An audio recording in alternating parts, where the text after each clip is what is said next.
You're listening to the Greeks Gridiron, live with Athan Hristodulu. Good afternoon, everyone, and welcome back to the Greeks Gridiron. I am Athan Hristodulu, and we are doing our NFL picks this Thursday morning. We got a full slate of 16 games going. Every single team has gone through their bye week now. We are in that final home stretch of the season where teams are starting to get eliminated from the playoffs, and a lot is going on.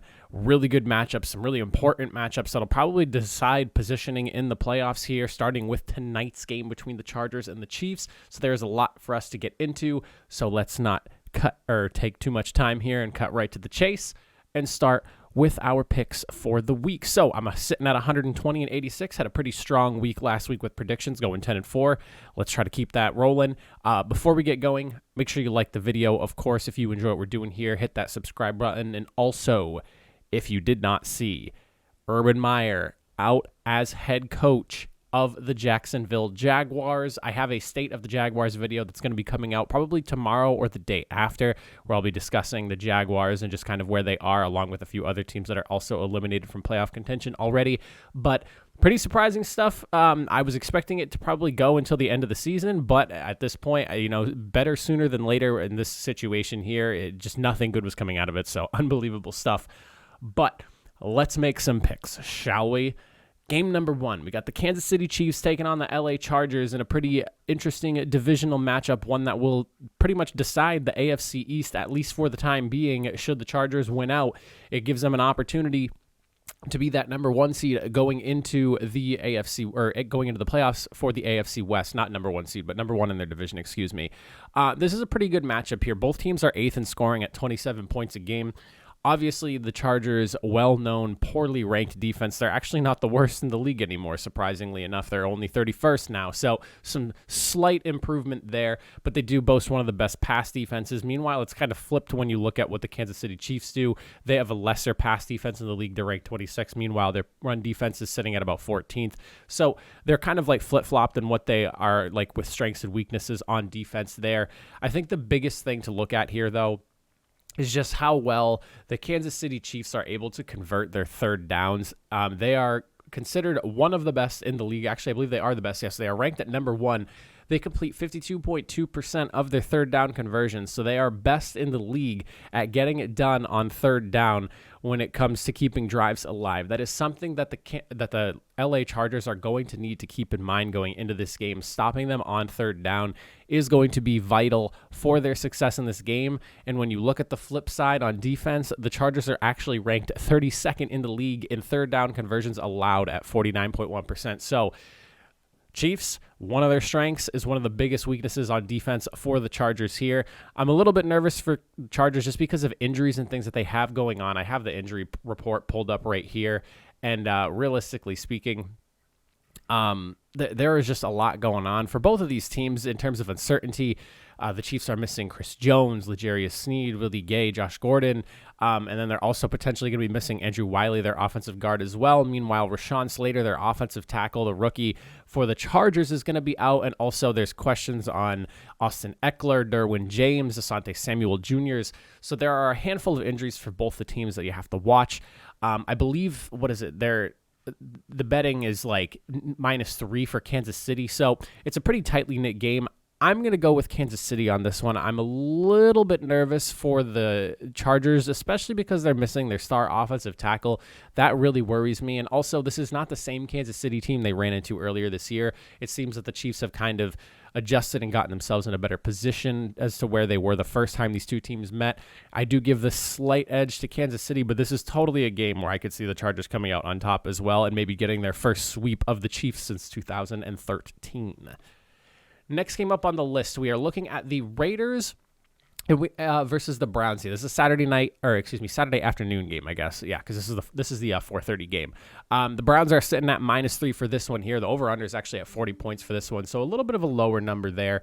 Ultimately speaking, this is like one of those wash games because the Raiders have won games that they probably shouldn't have and then have also lost games that they shouldn't have. Meanwhile, the Browns are kind of in the same boat with this situation here. Statistically speaking, they're both fairly similar in some things, except the one thing that I will point out that I think is going to be the deciding factor for this game is that when you look at the Raiders' run defense, they are ranked 26th in the league. So they're allowing about 125 yards a game. That's probably it's literally this. Well, not probably. It is the strength of the Cleveland Browns here. And so when you think about what the Browns do well and how they manage games with that running game, you obviously have Nick Chubb back there. He's rolling. He's doing his thing. I think that puts the Raiders in a really tough spot. It kind of feels like the wheels have fallen off the wagon with the Raiders. So this one, not too hard of a decision for me. I think I'm going to go with the Cleveland Browns. It almost feels like while, the Raiders are still in the running for a playoff spot, they're already sitting at 7 losses. They would realistically have to win out and have a handful of things fall in their favor to really have a shot at even getting into like that 7, 6, or 5 seed. So I'm going to go with the Cleveland Browns on this one. I think they're a clear favorite, especially with the fact that the Raiders just cannot stop the run, and that is literally what the Browns do best. They're just going to probably employ a running attack that just goes all over that defense, and then try to minimize how much Baker Mayfield has to do, because obviously he's still dealing with some injuries. Next up on the list, we are looking at the New England Patriots and the Indianapolis Colts renewing a rivalry. I believe the Colts have not beaten the Patriots since about, I want to say like 2009. Honestly speaking, yeah, I think that's about right, because I don't think they've beaten them since Peyton Manning has left the Indianapolis Colts. So think of that statistic as you will. Colts are minus 2.5 going into this game, which is pretty surprising in my opinion. I favor the Patriots in this one just a bit. I really like what the defense is doing over there in New England. I think that they are the better defense of the two teams. So for the fact that even Vegas is betting on Indianapolis, and this, I get the game is in Indianapolis, but I don't know, man. Home field advantage is one thing. The Patriots have, a very long list of recent success for the last, 10, 11 years against the Indianapolis Colts. Granted, this is a new team. Colts have Jonathan Taylor, strong running game. There's not a ton of injuries for the Colts, so that is one thing. They're going into this game with a very healthy roster, so there is that working in their favor. Meanwhile, there's a ton of just like limited participants and things like that are on the injury report for the Patriots. So I think the biggest thing here going into this game is that the Colts are very, very healthy in this one, really with only... there's 2 people on their injury report that's not even injury related. It's like illness and then a non-injury thing with Kylan Granson. So, you're going into a game with a really healthy team. Both teams are in a really good spot to make the playoffs. The Patriots more so than the Colts. I think the Colts need this game a little bit more. Meanwhile, the Patriots obviously looking at trying to maintain their number 1 seeding that they currently hold in the AFC. I think for this one here, both teams are really good at takeaway. With takeaways, plus 10 for the Patriots and then plus 13 for the Colts. They are ranked third and first, respectively there. Patriots at third, Colts at first. This is going to be a really good game. Ultimately, I think it's going to come down to the Colts trying to run the football effectively. They said that they're going to try to make the game one-dimensional for the Patriots offense and force Mac Jones to win the game. I don't know if that's the recipe for success, but I think that the Patriots are going to be able to come out the winners in this one. I trust in Bill Belichick. I trust in the Patriots. I really like what they're doing. They have built a really good team this season after their, one little slip up here last year after Tom Brady left. I like the Patriots. I think they can get the job done. Next up, we are looking at the Panthers versus the Buffalo Bills. Now, this is an interesting one here. The Buffalo Bills playoff hopes are pretty much riding on the line. There are so many teams that can kind of slip in and out of the playoffs right now because there are a handful of 7-6 and 6-7 teams. The Bills on a couple game losing streak. They are minus 10 favorites in this game. And honestly, I don't really think that there's much of a threat for the Panthers to win this game. I'm very concerned about the offense over there in Carolina. I was hoping that maybe with more time, the offense would start to look better with Cam Newton at the leading position of the quarterback spot. But unfortunately, it does not seem like that's going to be the case. Even Carolina came out and said that they're planning on playing both PJ Walker and Cam Newton as necessary going through the games, which in my opinion, if you have 2 quarterbacks, you have no quarterbacks. I think that's a pretty old saying there that rings pretty true in my opinion. And if you're swapping your quarterbacks in the NFL, that's not a recipe for success. Honestly speaking, I wasn't really too in on the know of the whole situation, but when they fired Joe Brady, a lot of people seemed like they did not think he was the issue. And at this point, it doesn't really seem like he's the issue. It seems like it's more of a talent issue at one of the most important positions of the NFL. I mean, when you look at the numbers and everything, it's not super tightly knit. Carolina's ranked 28th in takeaway differential. They're at -8. Meanwhile, the Bills are sitting at +8 at 7th. And then the defenses, both are fairly close in numbers here. Carolina's first at pass defense. Meanwhile, the Bills are at second. It's a fairly close numbers wise when you look at that, but I think the biggest differential here is probably points scored a game, where Carolina isn't even at 20 points a game and they're ranked 24th. Meanwhile, Buffalo is sitting at about 28 points a game. They're in the top 10 over there. So I'm going to give the favorite the win on this one here. I think I'm going to go with Buffalo winning their game in Buffalo. Home field advantage, very clear-cut victors here in my opinion.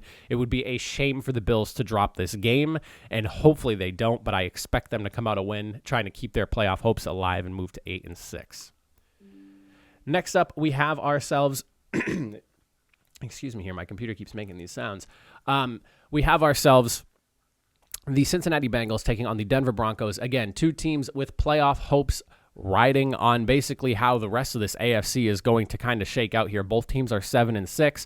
Broncos got a big win last week. Meanwhile, the Bengals took a tough loss to the San Francisco 49ers. The Broncos are -1.5 favorites. This is another one of those kind of wash games where I don't know if you can really pick out a favorite here. The Bengals feel like they're better than their 7-6 record, so that is something that kind of like sits in the back of my mind. Is when I see their 7-6 record, it almost doesn't make sense to me because I've seen them play really well, but I've also seen them lose games that I don't think they should have lost. And just like the game last week against the 49ers, they were losing pretty much all game. They stormed back to take it to overtime, and the fact that you didn't just put the game away in overtime and you settled for that field goal and then it ultimately lost you the game, I mean, you got to win those, Cincinnati. If you want to be a playoff team and a true contender, you got to win those games. Same for the Broncos. They have games that they've won that you're pretty surprised about. They've also lost games that you're pretty surprised about because of the games that they've won. This one, I think, is going to be a battle. I think it's going to be a low-scoring affair. I think the over-under is sitting at 44, so not a high-scoring game. I could see both teams probably getting somewhere around 20-some-odd points or so. But, I mean, both teams have pretty solid defenses. The biggest weakness here, though, is the pass defense for the Cincinnati Bengals. And the reason I bring that up is because the Broncos are not necessarily the best team through the air. So the fact that they're going to have an opportunity to go against a team that's really not good at stopping the pass is going to benefit them greatly. It is in Denver as well, and if there's one thing that everyone knows, it's that some teams tend to struggle playing up at Mile High, especially with that thinner air. It's tougher to breathe. The Broncos obviously being far more used to it, as that is their home field. That is where they practice and everything as well. There is a ton of injuries going through this game as well, with like a lot of just like limited or did not participate, things like that. Illnesses, non-illnesses. I mean, you look at the injury report for both of these teams, they are fairly long. So I think that this one's kind of a wash game. Hard one to pick, I would say. I think, though, I like the Bengals a little bit more. Despite the fact that it is in Denver, I'm going to go with the Bengals on this one. I'm not really sure on this game, to be honest with you. And could I see the Broncos pull an upset on this one? I think it would make them an upset, despite the fact that they are technically favorites at -1.5. It's kind of like a swing game at this point. I'm going to go Bengals. I like Cincinnati for this one. Next up, we got Cardinals at Lions. Not a ton for me to really go into. At this point, the Lions are kind of racing to the number one pick in the NFL. Meanwhile, the Cardinals just dropping a game this past week to the Rams. They need to get the W to continue to stay into that horse race that is the number one seed in the NFC. There's 3 teams at 10-3 for the NFC. The AFC has their 3 teams at 9-4. So it's like that number one seed really being chased after by both conferences. Cardinals obviously in the mix for the NFC. They're -13.5 favorites. I expect the Cardinals to get the win here. I don't have a ton to get into. It'd be a massive upset, to be honest with you guys, if the Lions win. But ultimately, the Cardinals are the better team. Obviously, DeAndre Hopkins is out. That is going to be a pretty big thing to keep an eye on and see how that affects their offense. So they are 2-1 without him being in the fold. So there is that to go off of. They have been successful despite the fact that they were missing him and Kyler Murray at some point during the season as well. So I'm still going to go with the Cardinals as the favorites. I'd be shocked to see them not win this game. Talent-wise, coaching-wise, everything. I'd say that they're a little bit more ahead of the Detroit Lions. Next up, we're looking at 2 of the worst teams in the league going head-to-head. We have the Jacksonville Jaguars and the Houston Texans, where obviously the Jaguars do not have a head coach. They are also now playing in Houston as well. I think just with all the circumstances that are going on right now with the Jacksonville Jaguars, this game does... I'm sorry, it's not in Houston. It's in Jacksonville.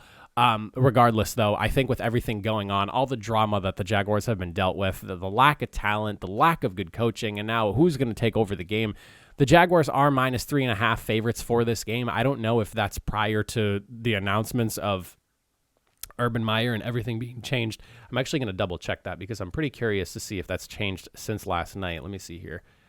That's not what I was looking to click on. 1 p.m. game. Let's see if this has swung at all. It looks like the Jaguars are still really heavy favorites going into this one, which is pretty surprising. You know, you lose a head coach, it's a pretty big deal. Unless Vegas really thinks that Urban Meyer was the one that was holding him back. Yeah, they still have him at -3.5. That's pretty interesting, in my opinion. I think the game favors the Texans, though. I'm gonna go against the betting odd favorites in this one here. I think that, you know, despite the fact that the Jaguars are favorites, they're at home and everything like that. Like, I get it. I think that with everything going on, maybe the team's fired up and comes out strong, but I think Houston should come out winners in this one. Probably going to eat my own foot on this game. The last time I said that, I also did, but I think I'm gonna go with the Houston Texans in this one. This is kind of a wash game. You're picking two terrible teams trying to go against each other. Who really knows who's going to come out on top? The over-under is like not even 40 points on this one. I like the Texans. I think they can get a W out here. They've gotten a couple of wins this year, as have the Jaguars, obviously. But I'm going to go with the Texans. I think I like them in this game at the Jacksonville Jaguars for an upset W. Next up, we're looking at the New York Jets and the Miami Dolphins. The Dolphins, coming off a bye week, have a nice little streak going for them. I believe they have a 5-game winning streak going right now. The Dolphins are actually -8.5 favorites here. The Jets obviously having nothing to play for. Meanwhile, the Dolphins are one of those like fringe on the outside playoff teams. I think that the Dolphins should come out the winners here. It's in Miami. They are home favorites, -8.5 favorites at that. The Dolphins have played much better football the second half of the season compared to the first half. I think they've kind of figured out and found themselves a little bit, especially with the rocky starts they had at the beginning of the year. Tua has looked really good since coming back from his injury. He's looked a lot more comfortable in the pocket. The Jets, Zach Wilson, that whole situation, Zach Wilson has not really looked great. I actually have a State of the Jets video that we'll be doing coming out fairly soon as well, because they are one of the first teams knocked out of the playoffs as well, unsurprisingly. But yeah, I think I'm going to go Miami on this one. Not a ton to really get into statistically speaking. The Jets are one of the worst in takeaway differential, sitting at -16. They're 31st ranked in the league. Meanwhile, Miami's actually split even at 0. They're ranked 17th, so middle of the pack. The Jets have committed a lot of turnovers this year, and on top of that, I just don't really see them offensively getting much going against the Dolphins team that has, again, played some better football, defensively gotten a little bit better in this later portion of the year. They're actually 8th best in the league against the run, only allowing about 103 yards a game. So I like Miami. Next up, we're looking at the Cowboys taking on the Giants. This is a pretty interesting matchup here. More so because these interdivisional NFC East games tend to get a little bit more chippier and they tend to be a little bit more competitive. The Washington football team actually made a pretty close comeback game against the Cowboys just last week. The Giants sitting at 4-9 going up against the Cowboys, who are 9-4. The Giants are so weird because they've lost a ton of games. They have 9 on their record there, but they have 4 wins, and they have 4 wins against some interesting teams. But ultimately speaking, I don't really think that the Giants have the firepower. And also, Daniel Jones has not really looked good to really keep up with the Dallas Cowboys. This is one of those trap games, though. It's in New York. I could totally see the Dallas Cowboys taking an upset loss here out of nowhere just because they're playing the Giants. That whole division, I feel like those rivalries run deep and those teams play each other a lot better than they do anybody else. But Dallas is the clear favorite. Again, they're -10.5 favorites. And despite the fact that it's in New York, I think Dallas comes out the victors in this game. But do not be surprised. This is one of the games I kind of circled as this is like an upset worthy game where it's NFC East. Those games get chippy and the rivalries, like I said, they run deep. I could see the Giants pulling out some crazy upset, but I think the Cowboys, even if they're in New York, do come out the victors. They have a lot on the line, playoff spots, number 1 seed contention. If some of those 10-3 teams drop, I like the Cowboys. I think they get the job done in New York. Next up, we got Washington and Philadelphia. This one, I'm not really sure about who's going to win, to be honest with you guys. Eagles are -5 favorites. Statistically speaking, the Philadelphia Eagles are the favorites. I mean, they play a lot of things better than the Washington football team do. They are actually first in the league in rushing yards, still at 160 a game. They're also just outside the top 10 in defensive rankings as well for both pass D and run D. Meanwhile, the Washington football team can't stop the pass. Their run defense is the 5th best in the league, surprisingly, even though they had a pretty rough start to the season. Turnovers have really hurt the Washington football team, though, and on top of that, when it comes to points scored a game, the Washington football team sitting at 23rd with only 20.5 points a game, so not a ton of scoring going on over there from Washington. Meanwhile, the Philadelphia Eagles right outside the top 10, just under 26 points a game forced. This is another one of those games where I'm not 100% sure. There are some fairly large injury reports on this one as well. A lot of either did not participate or questionable players. Jordan Howard is going to be out for the Eagles, so there is that. But I don't know. I'm going to go, I think, with Philadelphia on this one. Both teams are 6-7. The Eagles are the betting favorites, and it is in Philadelphia. I feel like if either of these two teams, if you're trying to figure out who has a better shot at making the playoffs or even just being one of those teams that just misses, I think it is the Philadelphia Eagles. Washington has been one of those teams that has been more of a disappointment than anything else. I love Washington. I loved the defense that they had last year. I don't know what happened to that defense. The run D has been outstanding. It's been stout. They've been really good. But that pass rush just kind of disappeared. I thought that they upgraded the secondary as well going through the offseason. I don't know what happened there with that pass defense. The pass rush is completely just not what it should have been. Obviously, injuries and things kind of slowed them down later on through the season, but early on when they were healthy, they still weren't really getting the job done. I like Philadelphia in Philadelphia for the win. Next up, we got the Tennessee Titans taking on the Pittsburgh Steelers. Titans are -1.5 favorites. The game is in Pittsburgh, though, so they are away team favorites going into this one here, sitting at 9-4 in that three-way tie for first place. Obviously, the Patriots, though, are holding the number 1 seed at the moment with the tiebreaker with a win over them. This is a game that's going to be interesting. The Steelers, man, what a weird season they have had. I mean, they have lost games. They've won games. They tied to the Detroit Lions. There is just a lot of uncertainties, I would say, going into this game here. And I don't necessarily know who's going to come out the victor because the Titans are still dealing with some injuries that I think, sliding down the board here, that could potentially cost them this game, especially if the Pittsburgh Steelers come out and they play well. They're trying to not miss the playoffs here. This is a game that Pittsburgh must win. Meanwhile, the Titans can afford to drop a game or two and still stay in the playoff race. They're still 2 games up over the Indianapolis Colts with a tiebreaker over them, having swept them through the season. So, I mean, the Titans have room to lose and still win their division. Meanwhile, the Pittsburgh Steelers in a hotly competitive AFC North must win this game. It's in Pittsburgh as well. You have to believe the Pittsburgh faithful are going to be there. I don't really want to bet against the Tennessee Titans, though, because they have won games despite all of these injuries that they have. Oh, man, this is a close one. I'm just looking at injuries and stuff like that. There are a lot of people on the Titans that are still out. TJ Watt's questionable. Joe Hayden, Kevin Ratter. Man, this is a close one here. You know what? I'm gonna go Pittsburgh. I'm gonna go against the betting odds here. Titans are only 1.5 favorites going into this game. I think I like Tennessee. Don't get me wrong. They've been playing really well. And again, they've been winning a lot of games. They're still dealing with a lot of injuries, though. And it's not like Pittsburgh can't put up points. They lost last week in a game where they were able to put up 28 points in the fourth quarter and nearly put up the 36 they needed to tie the game if it wasn't for Chase Claypool and his celebrating. And I've talked at length about that already. So if you're wondering why I'm saying that, I do blame Chase Claypool for the ending of that game there. But yeah, I think I'm going to go Pittsburgh. It's in Pittsburgh. There's more on the line for the Steelers. I think they need the win more than the Titans do. Obviously, the Titans want to try to race and fight for that AFC number 1 seed, but I think the Steelers just have more on the line, and I could see them coming out winners in this game. Next up, we're looking at the Seahawks and the Rams. The Seahawks are sitting outside the playoffs, kind of on the outside looking in. Meanwhile, the Rams getting a big win over their division rivals just this past week. The Rams are -6 favorites, and the game is in LA. There has been a lot of struggling from the Seattle team. They have a couple-game winning streak going on right now. They've won the last 2 games. I don't really have a ton of thought going into this one here because I really feel like the Rams should be coming out the winners in this game.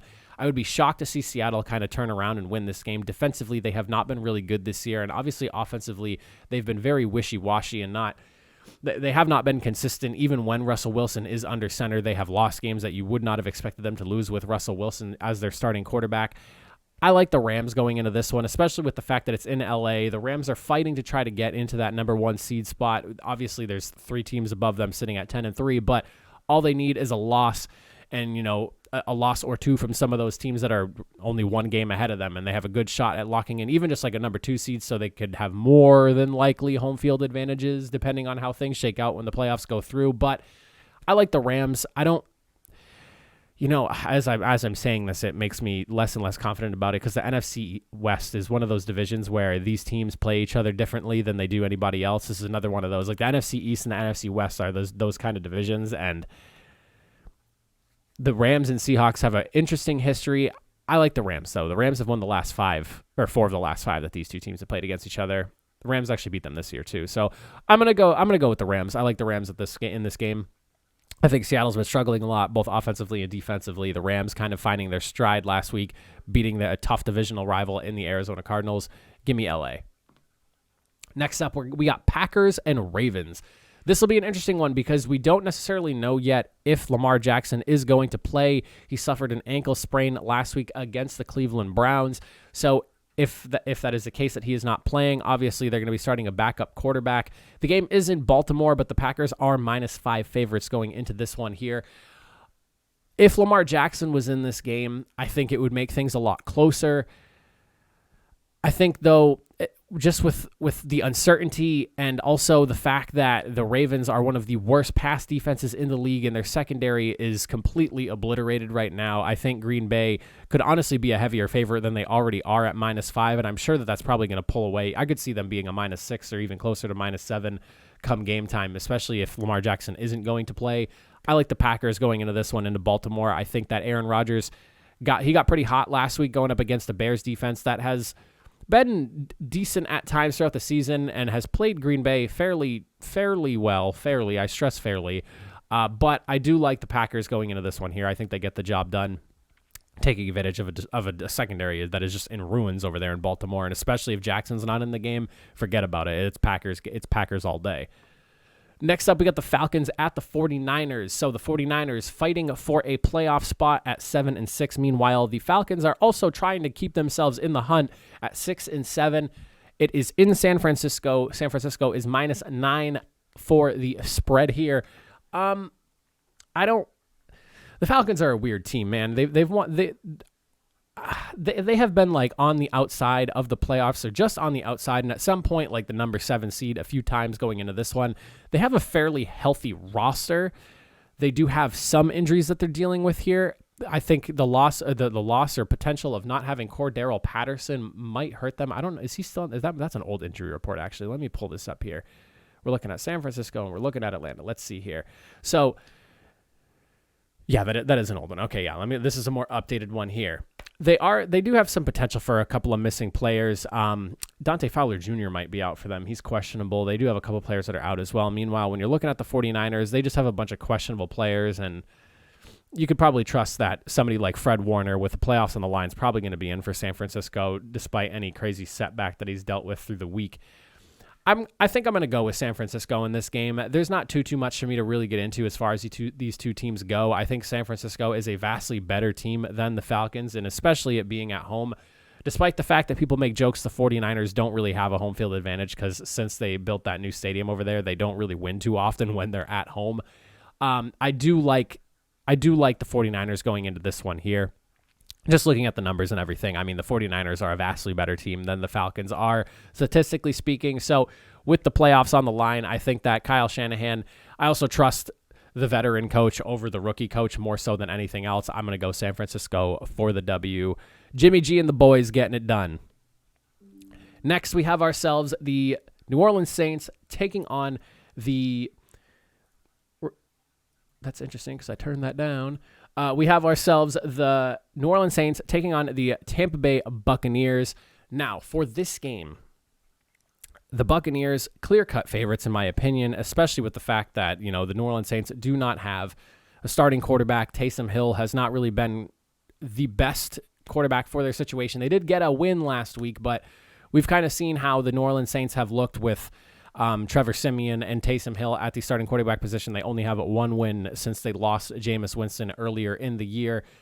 New Orleans even got the win back in October. So, this one, what is the betting odds here? Minus 10.5 for the Buccaneers coming out of Vegas. So Buccaneers at home, clear-cut favorites going up against, don't get me wrong, the Saints D tends to play Tom Brady really, really well, which is really interesting to see. And I would love to see that dissected going down through the years, why the New Orleans Saints defense has always played Tom Brady really well, even before he was on the Buccaneers.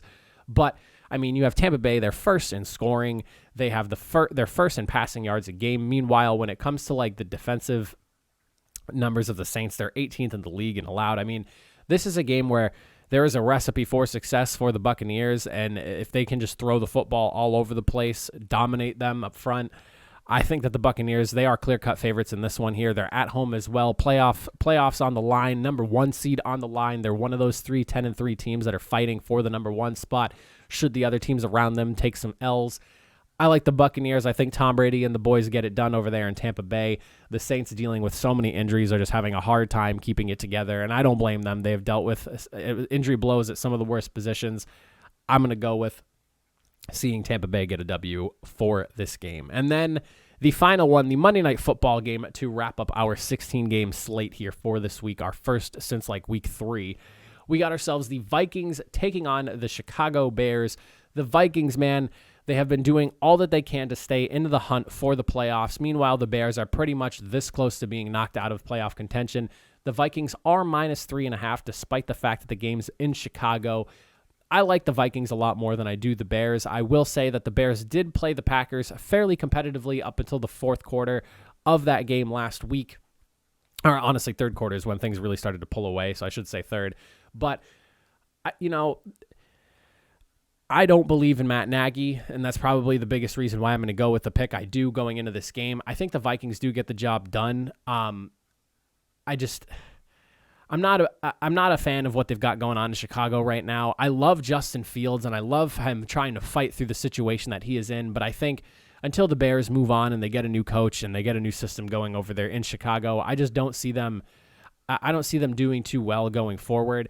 I think the Vikings, a little bit of a better system going on. Defensively, they have been struggling, so that is a good opportunity for maybe Justin Fields and the offense of the Bears to find some success. Maybe that happens. It is in Chicago. Maybe the Chicago faithful can lift them up and carry them over a division rival, but I think the Vikings do come out the winners here. Again, they are minus 3.5 favorites, even though that they are the away team. And I think that ultimately, with how successful the offense has been in totality for the Vikings, statistically speaking, they are 7th best in the league in passing, 10th in rushing, and Dalvin Cook came back off that injury last week looking better than he has all season long with that 205-yard game. I could see the Vikings just running over the Chicago Bears in this one here. The Bears are ranked 24th in the league in running yards allowed, a game at 120. I could see Dalvin Cook having a game here. So watch out for that last game. That one's kind of a wash. I could see the Bears getting a win, but I do think the Vikings come out victors in that one there. But that is my NFL picks for week number 15 of the NFL season. Like I said, I do have a State of the Jaguars video coming out. I also have one for the Lions and Jets that I'm working on as well for you guys. Jaguars one will be coming out first, especially with the loss of Urban Meyer over there in Jacksonville. That'll be the one I want to get out soonest. So that's coming your way. I'll be doing State of the franchise videos for, I'm thinking, the bottom 5 teams of each conference, so bottom 5 of the NFC and AFC. So you guys can look forward to seeing some of those videos that'll be going on in between the power rankings and picks videos. I have some other ideas as well as we get closer to the playoffs, so make sure you hit that sub button to catch more of that content. But that is all I got for you guys. Enjoy the rest of your week. I will see you all in the next couple of days, another video. Have a good one.